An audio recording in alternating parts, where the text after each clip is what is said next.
Missile നിർമ്മാണത്തിൽ ഇറാനെ നിയന്ത്രിക്കണമെന്ന് Israel പ്രധാനമന്ത്രി നെതന്യാഹു അമേരിക്കൻ പ്രസിഡന്റ് ട്രംപിനോട് ആവശ്യപ്പെട്ടു. പറയുന്ന കാര്യം, അവരുടെ കൈവശത്തിൽ 2000 മുതൽ 2500 കിലോമീറ്റർ ദൂരപരിധിയുള്ള മിസൈലുണ്ട്.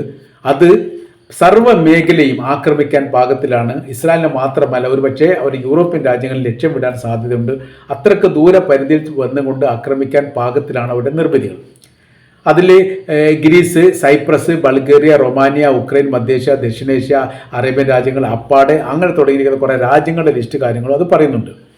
ആയതിനാൽ അവർ 500 കിലോമീറ്റർ പരിധിയിലേക്ക് ഒതുക്കണം. ഏതുപോലെ ലിബിയയിൽ മുമ്പ് ഇറാൻ നടത്തിയിരിക്കുന്ന ആക്രമണ രീതികൾ എങ്ങനെയാണോ, ലിബിയയിൽ മുൻപ് അമേരിക്ക നടത്തിയിരിക്കുന്ന ആക്രമണ രീതികൾ എങ്ങനെയാണോ സമാനമായ രീതിയിൽ നിയന്ത്രിക്കണമെന്നുണ്ട്. 2003 ഗദ്ദാഫി നടത്തിയ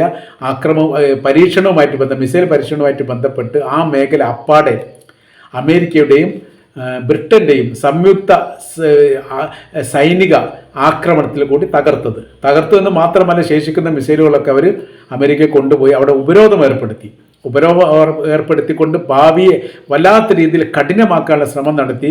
2003 ഈ സംഭവം. 2011 ഒക്ടോബർ 20 ഗദ്ദാഫി കൊല്ലപ്പെടുന്നു. 8 വർഷമാണ് ഈ പ്രശ്നം ഉണ്ടായതിനു ശേഷം പിന്നീട് അയാൾക്ക് രാജ്യം ഭരിക്കാൻ വേണ്ടി സാധിച്ചത്. സമാനമായിരിക്കുന്ന സ്ഥിതിവിശേഷം ഇറാനിൽ ഉണ്ടാവണം എന്ന് ഇസ്രായേൽ ആവശ്യപ്പെട്ടിരിക്കുകയാണ്.